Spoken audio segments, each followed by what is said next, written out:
अस्सलामुअलैकुम, आप देख रहे हैं क्रॉस टॉक। मैं हूं फैसल अब्बासी। असदुल्ला खान ये प्रोग्राम होस्ट किया करते हैं। ज़ाती मसरूफियात के बायस वो प्रोग्राम में आज आपका साथ नहीं दे रहे और मैं आज के प्रोग्राम में मेज़बानी के फ़राइज़ अंजाम दे रहा हूँ। आज वफाकी वज़रा की जानिब से बिलखुसूस एक नुक्ता जिसको लेके ख़ासी बरहमी का इजहार किया गया, वो मुस्लिम लीग नून के रहनुमा मियाँ जावेद लतीफ़ का बयान है और उसको लेके फवाद चौधरी ने कहा कि ये 1985 में आने वाले उन लोगों की सोच का तोहफ़ा है। जो क़यादत है मुस्लिम लीग नून की वो बानी MQM बनना चाहती है वो, और बानी MQM की तरह वो भी लंदन से वापस नहीं आ सकते हैं। इस पर भी बात करेंगे कि ये जो इंतहाई बयानिया है मुस्लिम लीग नून का, इस बयानिया का बोझ कौन और उठा सकता है? क्या मुस्लिम लीग नून के अंदर लोग भी उठा सकते हैं? PDM की दीगर जमातों के साथ उनका जो इत्तेहाद है, अपोजिशन का जो इस वक्त इत्तेहाद है, क्या दीगर जमातें भी उठा सकती हैं? और ये नौबत क्यों आ रही है कि मुस्लिम लीग नून की क़यादत इस तरह का बयानिया अडॉप्ट कर रही है? इससे मुतालिक भी जिक्र करेंगे। सेनेट का इलेक्शन हो गया, चेयरमैन सेनेट का इंतखाब हो गया। इन सारे एपिसोड के दौरान पाकिस्तान तहरीक इंसाफ की हुकूमत के लिए सबक क्या है? बहुत से लोगों का ये कहना है कि ये कामयाबी ब्रीदिंग स्पेस की मानंद है और जो बुनियादी मसाइल हैं पाकिस्तान के अवाम के गवर्नेंस से रिलेटेड हैं, गुर्बत का खात्मा है, महंगाई में इजाफा हो रहा है, बेरोज़गारी बढ़ रही है, इन मसाइल को टैकल करने के लिए, इनसे निमटने के लिए क्या अब हुकूमत को अपनी तवज्जो इस जानिब ज़्यादा मरकूज़ करनी होगी, या जो एहतसाब का बयानिया है और जो एक मुल्क में हिजान किसी फ़ज़ा है उसको भी हुकूमत साथ साथ लेकर चलेगी? इस मामले पर भी बात करेंगे। लेकिन मोस्ट इंपॉर्टेंट जो सेनेट का इलेक्शन हुआ है और बिलखुसूस जो चेयरमैन सेनेट का इंतखाब हुआ है उसको लेके PDM की जानिब से ये फैसला किया गया है कि इसको अदालत में चैलेंज किया जाएगा। हुकूमत ये मौक़िफ़ अपना रही है कि पार्लियामान की प्रोसीडिंग्स जो हैं को अदालत में चैलेंज नहीं किया जा सकता है। प्रोग्राम के आगाज़ में इसी से मुतालिक बात करेंगे। अहमद बिलाल महबूब साहब सरबराह हैं PILDAT के, माहिर हैं आइनी और इंतखाबात से मुताल्लिक़ा उमूर के। बहुत शुक्रिया अहमद साहब, आपने हमें ज्वाइन किया। इसके अलावा राना एहसान साहब हैं, मुस्लिम लीग नून के सीनियर रहनुमा हैं, वो भी हमारे साथ मौजूद हैं। राना साहब आपका भी शुक्रिया, आपसे भी गुफ्तगू करेंगे। पाकिस्तान पीपल्स पार्टी के रहनुमा और सूबाई वज़ीर तैमूर तालपुर साहब भी हमारे साथ मौजूद हैं। तालपुर साहब आपका शुक्रिया, आपसे भी गुफ्तगू करेंगे। पाकिस्तान तहरीक इंसाफ की नुमाइंदगी भी प्रोग्राम में होगी, इससे मुतालिक भी आपको बताएंगे। अहमद बिलाल महबूब साहब आपकी तरफ आते हैं। आज आज़म सवाती साहब ने एक प्रेस कॉन्फ्रेंस की चेयरमैन सेनेट के साथ, वो मौजूद थे। उन्होंने कहा कि ये जो है सेनेट रूल के अकॉर्डिंग इंतखाबात होते हैं और ये इलेक्शन कमीशन नहीं करवाता।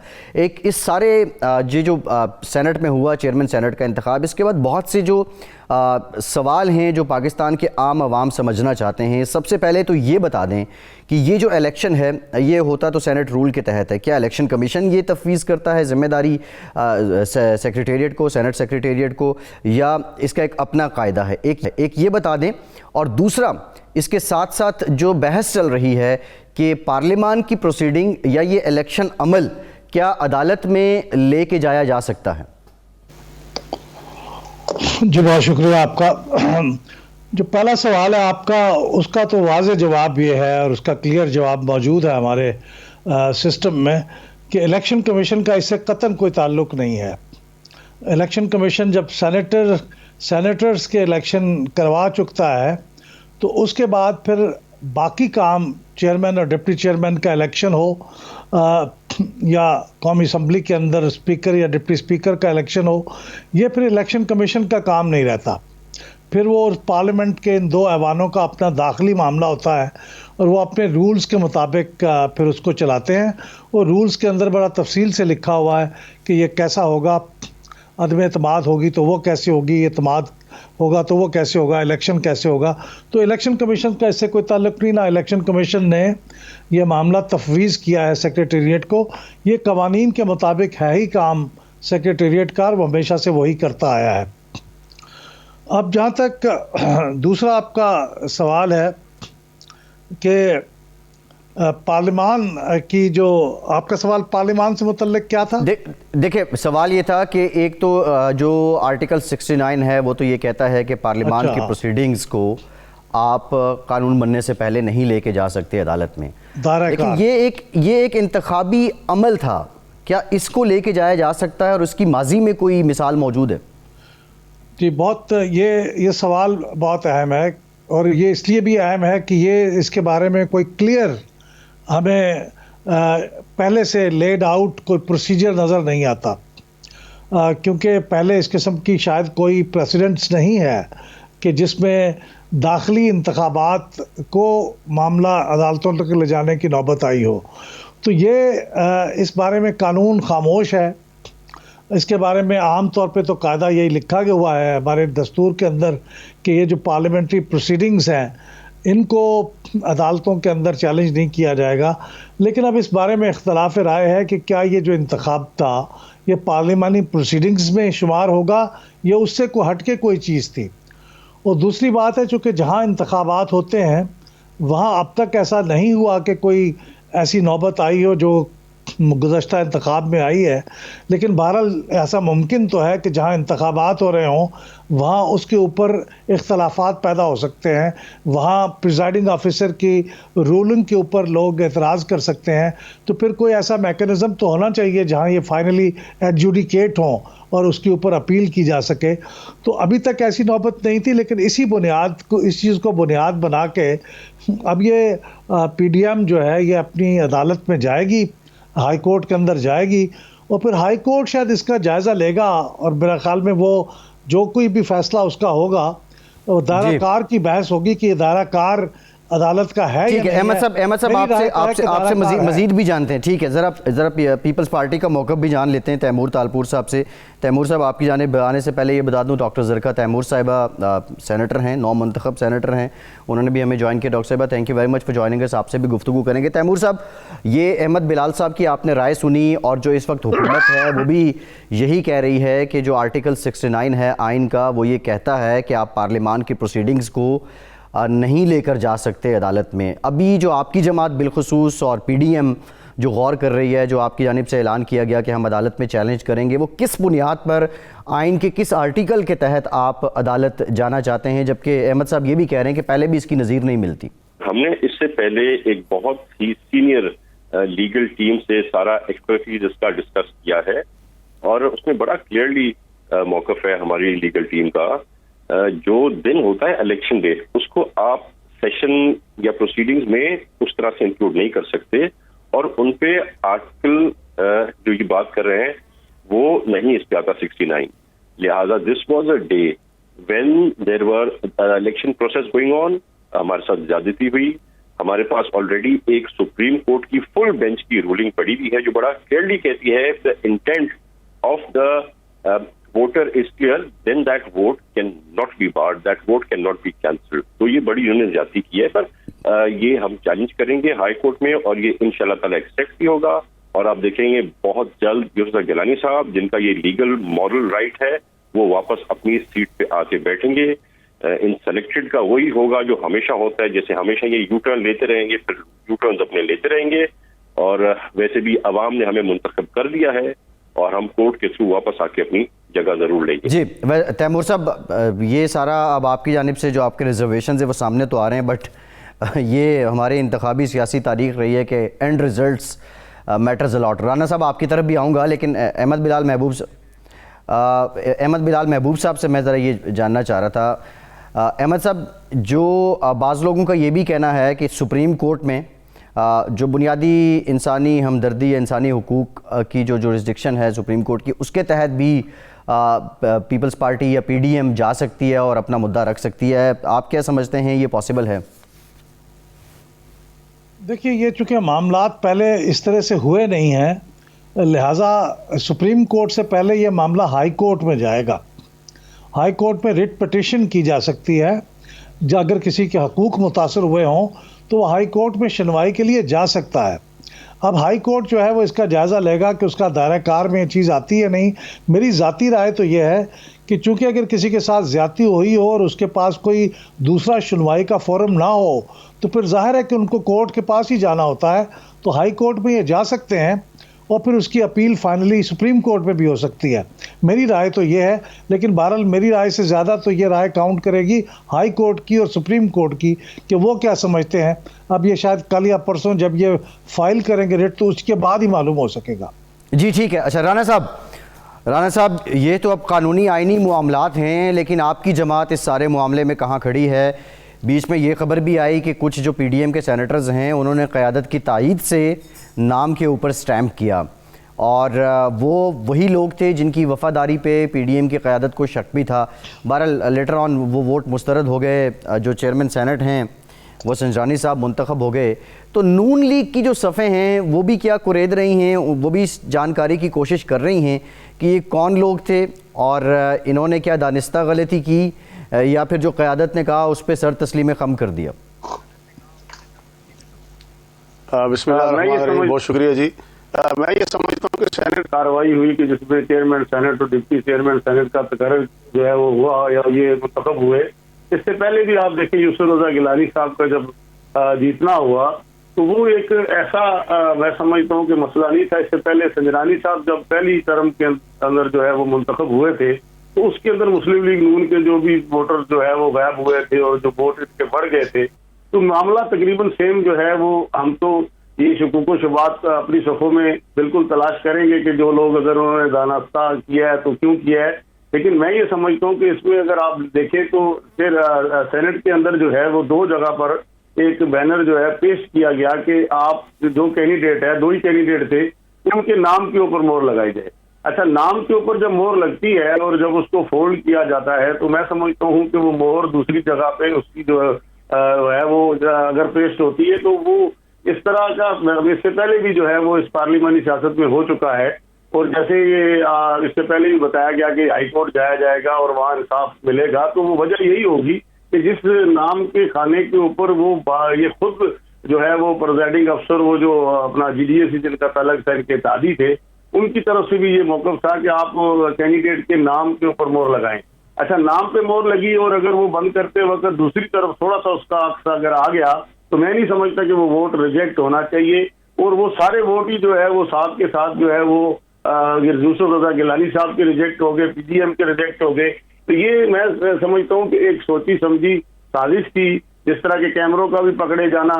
और इससे पहले भी मैं समझता हूँ कि हमें खुद जो है ये इस बात का जो है वो अंदाजा है कि संजरानी साहब का जो पास का जो इलेक्शन था उसके अंदर जो सूरत बनी वो भी आपके सामने है।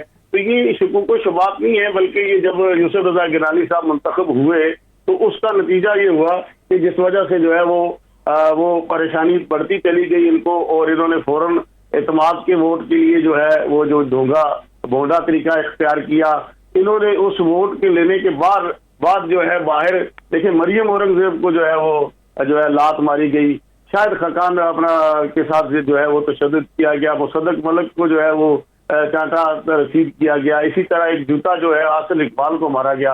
मैं समझता हूँ कि ये जो PTI की हुकूमत है ये जिस भी जोर पर जो है ये जिस तरह सियासत पर जमहूरियत पे जो आगे बढ़ रहे हैं तो ये बहुत गलत जा रहा है। इसका नतीजा जो है वो आने वाली अगली नस्ल को, पाकिस्तान को जो है वो भुगतना पड़ेगा। जी जी जी ये गलत है। इस तरीकेकार से ये सीटें आप शिबली साहब का बयान सुने तो शिबली साहब जो है वो सुल्तान राई के अंदाज में जो है वो बढ़ के मार रहे थे कि ऐसी चढ़ांगे नहीं और हम जो है वो पैसे भी लगाएंगे, हम दोस्त दादली भी करेंगे, हम एस्टेब्लिशमेंट को भी इस्तेमाल करेंगे, इनको लग पता जाएगा।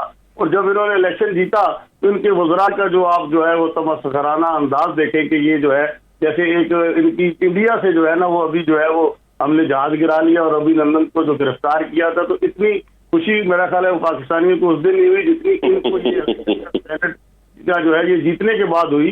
तो मैं ये समझता हूँ कि ये सारा एक सिस्टम को डीरेल किया जा रहा है, आवाम को परेशानी पहले उसको बढ़ाया जा रहा है और इस बढ़ोतरी का नतीजा ये होगा कि ये जमहूरियत जो है जो मैं समझता हूँ कि बड़ी। ठीक है राना साहब, आपका पॉइंट ऑफ व्यू आ गया, आपसे मजीद बात भी करते हैं। तैमूर तालपुर साहब, आज परवेज़ खटक साहब ने कहा, वैसे तो वो PTI के उन लोगों में शामिल हैं जिन्हें सुलह और मसालहत और मफामत जो है कदरे बेहतर समझते हैं बाकी लोगों की निस्बत, लेकिन उन्होंने कहा कि कैमरों वाला ड्रामा रचाया गया और आने वाले दिनों में अपोजिशन के और भी ड्रामे सामने आएंगे और कैमरे आपने लगाए।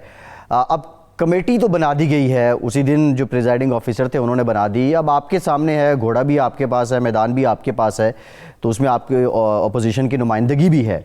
तो ये कमेटी इसकी छानबीन कर रहे, और फैसल करीम कुंडी साहब ने आज जो कहा कि खदशा है कि पार्लियामेंट में कहीं आग न लग जाए, रिकॉर्ड जल न जाए, ये आप क्या किसी इंफॉर्मेशन की बुनियाद पे बात कर रहे हैं?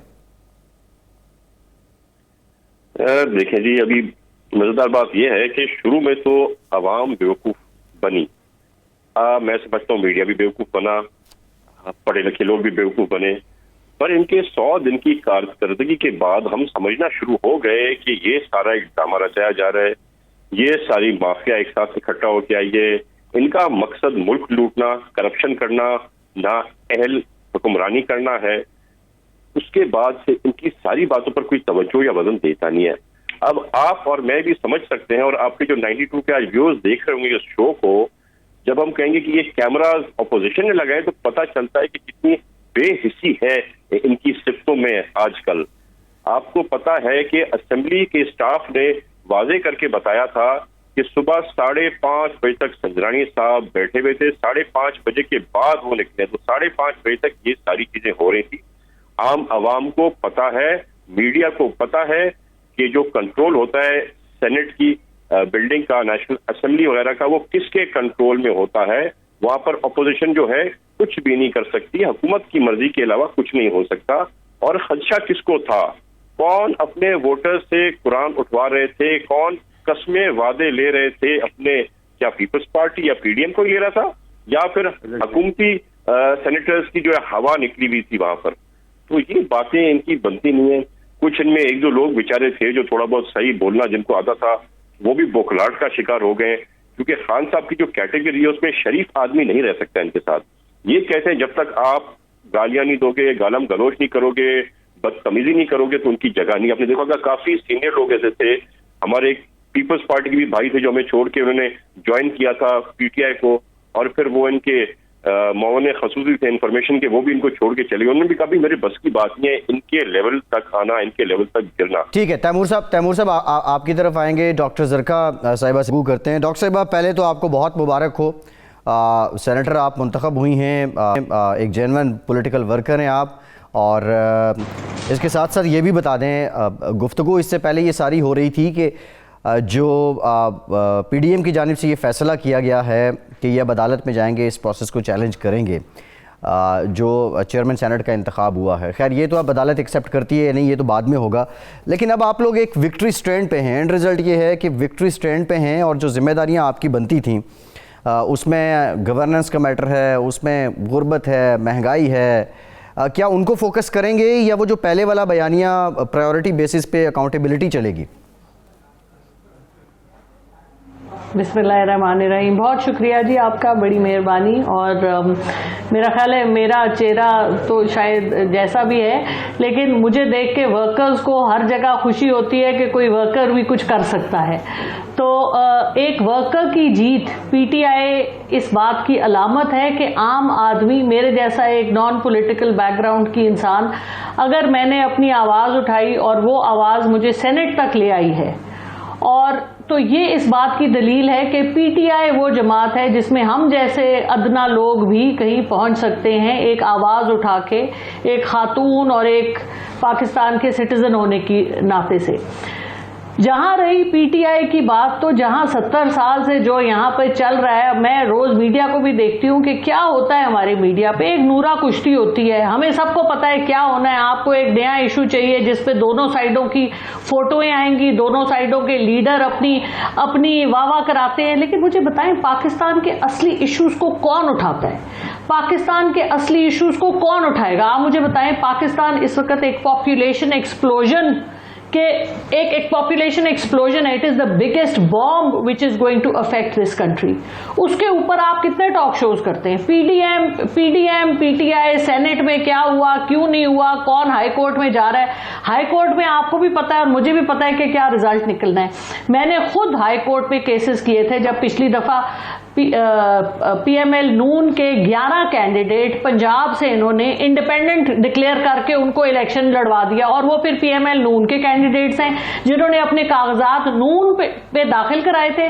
लेकिन इलेक्शन कमीशन ने डिसाइड किया कि जब नवाज शरीफ साहब के ऊपर जब आई उनकी फाइनल रिजल्ट आया कि जी नवाज शरीफ साहब नाअहल करार हो गए, तो उन्होंने उन सबको खुद ही इंडिपेंडेंट कर दिया। This is against the rules of the election commission itself. But इस मुल्क में ये सब कुछ होता है, और इस मुल्क में जब ये सब कुछ होता है तो उस वक्त हमारे आम लोग, उनकी आवाज सिर्फ सुनी जाती है, बाकी तो सब किसी ना किसी वेस्टेड इंटरेस्ट को रिफ्लेक्ट करते हैं। डॉक्टर साहिबा तो ये बड़ी डीप पॉलिटिक्स की बातें हैं। हम क्या दिखाते हैं, आप लोग क्या करते हैं, अवाम को देखना क्या चाहिए, बुनियादी मसाइल क्या हैं, वो वादे क्या थे जो आपके मंशूर में थे, वो 90 दिन में पूरे हुए नहीं हुए, ये सब बातें देखिए, हम मेरी किसी बात हद तक सुनो। पहले भी आप करते हैं, लेकिन बोलिए। करते रहेंगे। मुझे ज़रा अहमद बिलाल साहब की तरफ जाना है। अहमद साहब, ये जो कैमरों वाला एपिसोड था, क्योंकि इससे पहले चंद हफ्ते पहले एक रिपोर्ट सामने आई जिसमें हमारा डेमोक्रेसी इंडेक्स जो है मज़ीद डिक्लाइन हुआ पाकिस्तान का, और उसमें एक हाइब्रिड सॉर्ट ऑफ जो गवर्नेंस है वो कहा जाता रहा है यहाँ पे पाकिस्तान में। ये बताएं, अपेरेंटली अब इसमें कैमरों को लेके जो तनकीद का ज़्यादा सामना करना पड़ा वो हुकूमत को ही करना पड़ा, ऑल्दो वो अपोजिशन पे डालते रहे, लेकिन ये इसकी ज़रूरत क्यों पेश आई ये, और जो इतना कच्चा काम किया करने वालों ने, और इसके असरात क्या हुए, बाहर की दुनिया में कैसे देखा गया इस सारे सिलसिले को? मेरे ख्याल में इस पूरे इलेक्शन के एपिसोड में, ख़ास तौर पे चेयरमैन और डिप्टी चेयरमैन के इलेक्शन में, बाकी तो मामले चलते रहते हैं सियासत में, एक दूसरे के साथ जब मुकाबला होता है तो इस तरह की गुफ्तगू भी होती है, कोई थोड़ा सा हीटेड आर्गूमेंट भी होता है। लेकिन दो बातें बहुत अफसोसनाक हुई हैं जो हमारे जमहूरी प्रोसेस की और मुल्क की बदनामी का बायस बने। एक तो ये कैमरों वाली बात है। देखिए, कैमरों वाली बात इंतहाई शर्मनाक इसलिए है कि आप तवक्को नहीं करते कि इतना बड़ा हमारा पाकिस्तान का फोरम है जिसका इलेक्शन होने जा रहा है और उसका सेक्रेटेरिएट उसका ज़िम्मेदार है, और वो यही नहीं चेक कर सकता कि यहाँ पे कैमरे हैं जो नज़र आ रहे हैं, उनको हटा ले, ऐसे ना लगने दे।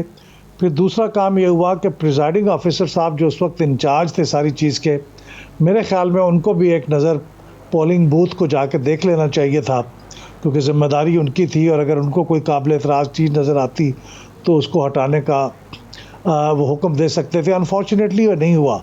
उससे हमारी बहुत जग हंसाई हुई होगी, और पूरा हमारा प्रोसेस जो है उसके बारे में ये एक दुनिया के सामने मैसेज गया होगा कि ये कैसा जमहूरी मुल्क है जो एक 98 लोगों का इलेक्शन भी ठीक से नहीं करा सकता। तो मेरे ख्याल में ये बहुत हुकूमत का फ़र्ज़ ये है कि इसकी तहकीकात कराए, कम अज़ कम, क्योंकि वो कमेटी बन गई है, उसको ये भूल ना जाए, तहकीकात कराएं और जिनकी ज़िम्मेदारी है उनको सज़ा दिलवाने का एहतमाम करें। जी, बहुत शुक्रिया अहमद बिलाल। महबूब साहब, आपके वक्त का एक ब्रेक लेते हैं, बाद जो दीगर पैनलिस्ट हैं उनसे बात करेंगे। जावेद लतीफ़ का बयान, फिर उस पर तूफ़ान और नून लीग का इंतहाई बयानिया, इसका बोझ कौन उठा सकता है? ब्रेक के बाद बात करते हैं।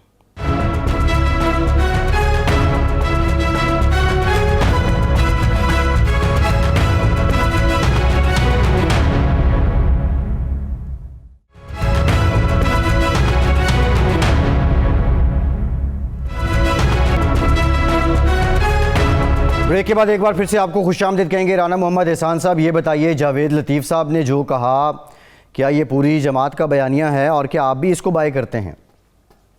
नहीं जी, मैं ये समझता हूँ कि ये उनकी अपनी एक ज़ाती राय है, और इसके लिए हमारी वो पॉलिसी जान जो है आ भी चुका है, और मैं समझता हूँ कि उन्होंने एक फ्रस्ट्रेट होकर एक अपनी जाती राय दी है जिसका पार्टी से कोई तल्लक नहीं है। और ये बात तो उन्होंने इसलिए की कि इससे पहले जो दो वज़ीर आज़म, एक का जो है वो मोहतरमा बेनज़ीर का शहीद होना और जुल्फ़िकार अली भुट्टो साहब का जो है फांसी लग जाना, और उन्होंने मोहतरमा फातिमा जना से भी बात की, और फिर ये कि पाकिस्तान के अंदर एक मुंतखब वज़ीर आज़म का तख्ता उलट कर उनको जो है वो जिला वतन और हाईजैकर और उम्र कैद की सज़ा दे देना, तो वो उन्होंने उस पैराए में बात की है कि अगर कल को कोई मजीद अगर ये बात आगे बढ़ती है, और जो कि भी उन्होंने कहा मुस्लिम लीग की क़यादत तक, तो फिर उस पे उन्होंने अपने तहफ़्फ़ुज़ात का इजहार किया है। इसके अलावा मैं नहीं समझता कि इसके अंदर जो है वो किसी पार्टी की राय हो या किसी का उसके पीछे कोई हाथ हो। ये उनका एक ज़ाती बयान है, और वो मैं समझता हूँ कि उसको वो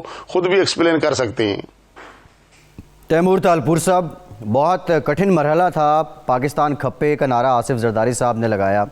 सिर्फ सिंधी नहीं बल्कि पूरा पाकिस्तान जो है वो बेनज़ीर भुट्टो साहिबा की शहादत पे आबदीदा था, गम से निढाल था, और आज भी लोग उन्हें याद करते हैं, मिस करते हैं। ये जो नून लीग, खैर राना साहब अपनी एक्सप्लेनेशन दे रहे हैं, लेकिन नून लीग की क़यादत का जो बयानिया है, क्या पीपल्स पार्टी, क्योंकि पीडीएम में आप इत्तेहादी हैं, इसका बोझ आप ढो सकते हैं, उठा सकते हैं? पहली बात तो ये कि राणा साहब खुद इसका नोटिस लिया, उन्होंने अपनी पार्टी की तरफ से जो बयानिया था बता दिया, तो मेरे ख्याल से कोई इतनी मेरे को उसकी ज़रूरत तो नहीं देने की। पर फिर भी मैं समझता हूँ कि बंदा आप इंसान बात कर सकता है, डेमोक्रेटिक कंट्री है, you should have the right to say what you want to say. हाँ, कहीं थोड़ा गलत हो जाता है कि बंदा जज्बात में आ जाता है, जज्बात में बंदा ज़्यादा बोल देता है। और जाहिर बात है, अगर आपको ये तकलीफ हो, ये डर हो कि आपकी कायद आपके लीडर के साथ खुदा न खास्ता ऐसा कुछ हो जाए जो शहीद रानी मोहतरमा बेनज़ीर भुट्टो के साथ हुआ था, तो हो सकता है आप अपने जज्बात खो बैठे। पीपल्स पार्टी का अपना बयानिया है, मैं स्पेसिफिकली तैमूर साहब कता कलामी की माफ़ी, मैं स्पेसिफिकली जावेद लतीफ़ साहब के बयान की बात नहीं कर रहा, मैं उस नैरेटिव की बात कर रहा हूँ जो मुस्लिम लीग नून की क़यादत, मेरी मुराद नवाज शरीफ साहब हैं, वो जिस तरह की लाइन अपनाते हैं, क्या पीपल्स पार्टी उस लाइन को अपनाने की मुतहम्मिल हो सकती है? पीडीएम एक जमात नहीं है, पीडीएम में कई अलग अलग जमातें हैं, हर जमात का अपना बयानिया है और मैं समझता हूँ हर एक जमात को अपने बयानिया रखने का इजाज़त होनी चाहिए। हम अपना बयानिया रखेंगे, नून लीग अपना बयानिया रखेगा, मौलवी साहिबान अपना बयानिया रखेंगे। बात यह है मकसद क्या है? मकसद है इस करप्ट नाअहल इमरान नियाज़ी से जान छुड़ाना और उस चीज़ के लिए हम किसी भी लिमिट तक कहीं भी जाने को तैयार हैं। बातें आप सुनते रहे, 2 दिन में ख़राब हो जाएंगे, महीने में लड़ पड़ेंगे, 3 महीने एक दूसरे के दुश्मन बन जाएंगे, तो ये सारी चीज़ें झूठ निकली। जो बॉन्डिंग है, जो एक ट्रस्ट का रिश्ता है, सियासी रिश्ता जो बना है चेयरमैन बिलावल भुट्टो जरदारी का और मरीम नवाज साहिबा का, मेरे ख्याल से वो बहुत स्ट्रांग है और बहुत आगे तक जाएगा। मैं नहीं देखता कि पीडीएम का जब मकसद हासिल हो जाएंगे, जब इमरान नियाज़ी से हम इस मुल्क को बचा लेंगे, उसके बाद भी आप देखते रहेंगे कि ये हमेशा एक ही पेज पे रहेंगे, इस मुल्क के लिए, इस मुल्क की सालमियत के लिए, इस मुल्क की साफ सियासत के लिए, जिनको पीटीआई के यूथियों ने तबाह बर्बाद कर दिया है। ना कोई नेशनल असेंबली के घर का कोई सैंक्टिटी छोड़ी है, ना सेनेट की कोई वोट की सैंक्टिटी छोड़ी है, कोई इज्जत नहीं छोड़ी इन लोगों ने इन इदारों की। तो जब तक ये मिशन कंप्लीट हो तब तक और उसके बाद भी हम इंशाअल्लाह ताला साथ रहेंगे, पाकिस्तानी की बेहतरी के लिए साथ काम करते रहेंगे। हम उन लोगों में से नहीं हैं जो झूठ बोल के आए, अवाम का बेवकूफ़ बनाए, नौकरियां देनी थी। जी अच्छा, तैमूर साहब जरा डॉक्टर साहिबा की जानिब जाना है। डॉक्टर साहिबा, you are on the victory stand apparently officially now. Although जो ज़िमनी इलेक्शन के रिजल्ट थे उसमें एक ही सीट आपको मिली, लेकिन उसके बाद senate and then chairman senate. But the thing is कि पीडीएम ये लग रहा था कि इनके एक गैर फितरी इत्तेहाद भी है, लेकिन इनमें इख्तलाफात भी हैं, लेकिन उसके बावजूद आपको लेके, आपकी जमात को लेके, हुकूमत को लेके इनका इत्तेहाद इत्तफाक अभी तक बरकरार है। अब लॉन्ग मार्च की बात भी हो रही है, दूसरी जानिब कोविड भी फैल रहा है, आप डॉक्टर भी हैं, लेकिन ये लोग फिर भी निकलने को तैयार हैं। ये जो चैलेंजेस हैं और ये दबाव जो पीडीएम बनाना चाह रही है, क्या इससे पहले ही हुकूमत कोई कोशिश करेगी कि इन्हें किसी न किसी तरह राम कर दिया जाए?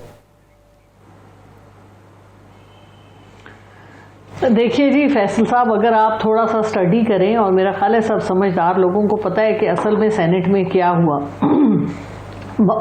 मसला ये है कि नून लीग खेल गई पीपल्स पार्टी और JUIF के साथ, ऐसा खेल गई कि वो शशतर रह गए। देखिए, सेनेट के इलेक्शंस जब होते हैं तो उस वक्त 10 दफा वो आपको बताते हैं कि किस तरह वोट डालना है। हमें भी उन्होंने 10 दफा बताया कि आपसे ऐसे वोट डाल रहे हैं। नहीं, लेकिन सुने, लेकिन बात ये है ना कि ये इसमें उन्होंने, आपने ये देखना है कि मोटिव किसका था। जब कोई भी क्राइम होती है तो उसके पीछे देखा जाता है फायदा किसको हुआ, नुकसान किसको हुआ। अब आप ये देख लें कि नून लीग अपना बयानिया लेके, क्योंकि इस सेनेट इलेक्शन में सबसे ज्यादा जो नुकसान उठाना पड़ा है, सीटें सबसे ज्यादा नून लीग की कम हुई। पीपल्स पार्टी नजर आ रही थी कि वो अपना कैंडिडेट भी ले आई चेयरमैन सेनेट के लिए, और अगर मौलाना गफूर हैदरी साहब जो हैं वो अगर JUIF की तरफ से अगर वो डिप्टी चेयरमैन बन जाते तो किसको सबसे ज्यादा नुकसान होता? सबसे ज्यादा नुकसान नून लीग का था। नून लीग ये चाहती है कि ये सारी जमातें इसी तरह उनकी तरह परेशान रहें और ये आगे से जो इनका लॉन्ग मार्च है वो उस पर चले। अगर उनको इस बात का खौफ था कि अगर ये दोनों पार्टीज का कुछ ना कुछ इनको मिल गया तो वो PDM से जिस तरह से लाताल्लुक हो रही थी, जिस तरह आपने बयानिया देखा कि PPP का बयानिया कुछ और था, नून लीग का बयानिया कुछ और था। सेनेट इलेक्शन से पहले वो न्यूट्रलिटी की बात कर रहे थे, एस्टैब्लिशमेंट की, और नून लीग का आपने देखा मियां नवाज शरीफ साहब का क्या बयान आया, जो कि एक इंतहाई अफसोसनाक बयान था जो उन्होंने दिया। सो अब इन हालात में ये आगे चलते हैं तो देखिए, जमहूरियत है, उनको भी हक है लॉन्ग मार्च करने का, हम भी बैठे हैं, तो कोई ऐसी बात नहीं है, करें जो करना चाहते हैं करें, आगे देखते, आगे देखिए होता है क्या।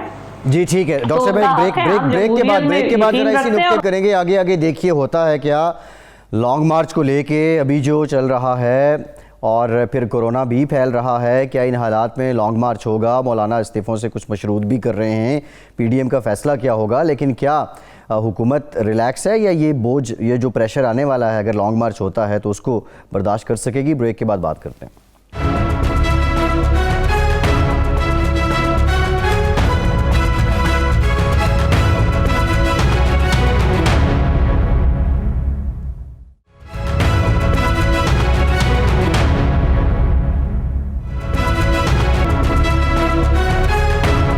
ब्रेक के बाद एक बार फिर से प्रोग्राम में आपका खैर मकदम करते हैं। राना मोहम्मद एहसान साहब, ब्रेक से पहले ज़रका साहिबा ने न्यूट्रलिटी की बात की और बिलखुसूस बिलावल साहब ने जिस तरह जो तलाल चौधरी साहब ने ट्वीट किया था उसको रिस्पॉन्ड किया और कहा जी आप 2018 से थोड़े इनकलाबी हुए हैं। आज फवाद चौधरी साहब ने भी कहा कि बानी MQM और आपके कायद नवाज शरीफ साहब ये 1985 की जो सियासत है ये उसका तोहफ़ा है। ये आपका जो इनकलाबी हो जाना है, आप नहीं समझते कि आपकी क़यादत को इससे पहले जिस तरीके से जो उनका तर्ज़ सियासत था उस सब पे मुआफ़ी मांगनी चाहिए और उसके बाद फिर से ये इर्तिकाई अमल जो है उसका आगाज़ करना चाहिए, फिर से लिबरलिज़म का या इनकलाबी होने का या तरक्की पसंद होने का नारा लगाना चाहिए? मैं समझता हूँ जी, देखें पाकिस्तान के अंदर जो जमहूरी निज़ाम था उसमें बहुत सारे सवाल है कि जो है जो भी सियासी लीडर अगर जुल्फ़िकार अली भुट्टो हो या मियां नवाज शरीफ हो, वो सब जो है वो किसी नर्सरी से तैयार होते हैं। लेकिन बात ये है कि ये सारा क्यों होता है, और अगर कोई इस सिस्टम के खिलाफ अगर बात करता है या इस सिस्टम की बेहतरी के लिए बात करता है तो उसके लिए जो है बानी पाकिस्तान वाला लफ्ज़ इस्तेमाल किया जाता है। देखिए बानी पाकिस्तान जो है, मेरा खुद शहर कराची से ताल्लुक है और मैंने वहाँ एमए और कौमी सूबाई इलेक्शन लड़े हैं और मैं एक सीनियर ओहदेदार हूँ। मुझसे छोटा भाई भी कराची में एक शहीद हो चुका है। ज़ाती तौर पे हमारा नुकसान हुआ लेकिन पूरा कराची तबाह रहा। वो चंदा भत्ता कत्ल अगवा सब कुछ था। लेकिन नवाज शरीफ के पाकिस्तान में या नवाज शरीफ के पंजाब की हुकूमत में जब ये हम आते हैं तो आप यकीन करें सखर से आगे जब दुनिया जो है वो बंदा देखता है तो एक अलग है, यहाँ पर माहौल अलग है, तरक्की का अमल है। पाकिस्तान को एक एटमी धमाकों की शक्ल में जो है वो मजबूत करने वाला भी जो है वो मियां नवाज शरीफ है। आज मियां नवाज शरीफ जो है वो जिला वतन है।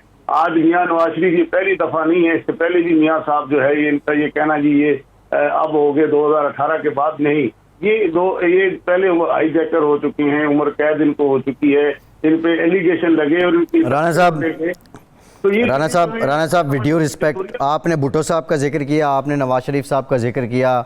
जो हिस्ट्री मैंने पढ़ी है, जितना कुछ देखा है, उससे यही इसी नतीजे पे पहुंचते हैं कि नवाज शरीफ का जो सियासत में जन्म था वो असल में बुग़्ज़े पीपल्स पार्टी में था, बुग़्ज़े भुट्टो में था। फिर उसके बाद से ये जो आप ताज़ा इनकलाबी हुए हैं, आप ट्रुथ एंड रिकन्सिलिएशन कमीशन के रेफरेंस भी आपकी जमात देती है।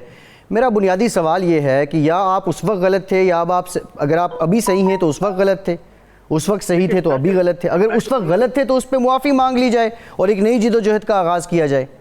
नहीं, मैं ये समझता हूँ कि दोनों बड़ी जमातें जो बिल्कुल आप एक दूसरे के बुग़्ज़ और एक दूसरे को जो है गिराने के अमल में जो है वो मुल्क का और जमहूरियत का नुकसान हुआ, लेकिन इन्हीं दो ही बड़ी जमातों ने जो है वो एक जो है वो बरसाके जमहूरियत साइन किया और वापस आए। मोहतरमा बेनज़ीर भुट्टो की शहादत के बाद भी पीपल्स पार्टी ने अपने 5 साल पूरे किए और उसको मुस्लिम लीग नून ने जो है वो परवान चढ़ाया। और उसी में आप ये देखें कि वो जो जमहूरी थोड़ा होता था 58 का 3 दफा वज़ीर आज़म की शर्त, ये सारी चीजें जो है वो इन दोनों ठीक है राना साहब, आपको पॉइंट आ गया। तैमूर साहब आज तो आप बाहम दोनों जमातें जो हैं वो शीरो शकर हैं और एक कॉज को भी लेके चल रहे हैं। लेकिन ये अभी राना साहब ने कराची का जिक्र भी किया, कराची में 13 साल से मुसलसल आपकी हुक्मरानी है और ये जिस कंटेक्स्ट में बात कर रहे थे आप यकीनी तौर पे समझ गए होंगे। मेरा बुनियादी सवाल ये है तैमूर साहब, पीडीएम सियासी कॉज अपनी जगह, लेकिन आप हुकूमत में हैं, सूबे में आपकी हुकूमत है। अगर वफाक हुकूमत की पॉलिसियाँ अच्छी नहीं हैं, गलत हैं, तो उसका असर आपके सूबे पे भी होगा। इसका क्या यही हल है कि वफाकी हुकूमत से जान छुड़ा ली जाए? कोई हुकूमतों के दरमियान वर्किंग रिलेशन के लिए आपकी जमात कोई इनिशिएटिव ले रही है? देखिए जी, आप उनसे इनिशिएटिव की बात करते हैं, उनसे बातचीत करना चाहते हैं जिन लोगों की कोई जबान होती है, कोई मॉरल्स होते हैं, जिन लोगों के प्रिंसिपल्स होते हैं। जो लोग हैं झूठे, जो सुबह को एक बात करते हैं, शाम को उनका मूड थोड़ा डिफरेंट होता है, दूसरी बात करते हैं, रात को मूड बिल्कुल अलग होता है, तीसरी बात करते हैं, तो उनके साथ हम किस तरह चलें? आप मुझे 4 बातें गिनवा के बता दें जो वफाकी हुकूमत ने आज तक पूरी की हो, ताकि हम फिर कोई बात किसी तरह से उस चीज का अमल कर सके उसके ऊपर। इन्होंने ना अपने इत्तेहादियों के साथ कोई वादा पूरा किया, ना अपनी कौम के साथ, ना अपने वोटर्स के साथ, ना अपने सीनियर रहनुमाओं के साथ। ये हाल हो गया कि इनकी अपने सीनियर मोस्ट जाकिर जतोई साहब कहते हैं कि 35 करोड़ रुपए में कराची का टिकट भेजा है। इनके मरी साहब MNA है, वो कहते हैं कि बलूचिस्तान में जो हमारा टिकट है 70 करोड़ में खान साहब ने बेचा है।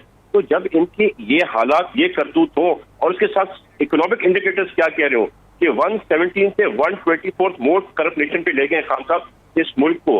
आपका जो हम कहते हैं ना, हम करप्ट हैं, 70 साल में कितने भी करप्ट लोग आए हो, कितने भी ना अहल आए हो, फिर भी 23 ट्रिलियन जो है ना हमारा खसारा हुआ 70 साल में। इन्होंने 2.5 साल के अंदर उसको जो है सो 23 से 38 ट्रिलियन पे ले गए, यानी कि जितनी करप्शन 70 साल में हुई उससे ज्यादा करप्शन जी। अच्छा तैमूर साहब, जो इल्ज़ाम आप लगा रहे हैं PTI पे, अबड़ो साहब का आप जिक्र कर रहे हैं, टिकट बेचने की बात कर रहे हैं, अली हैदर गिलानी साहब की वीडियोस तो सबके सामने हैं और उनका एतराफ़ भी है।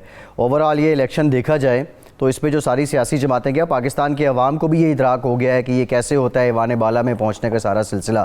खैर डॉक्टर ज़रका तैमूर साहिबा, मैं इस डिबेट में एक दूसरे पे निश्तर चलाने वाली में नहीं जाना चाह रहा। मेरा जो आखिर में क्वेश्चन है, जो शुरू में भी मैंने बात की थी कि now you are on the victory stand.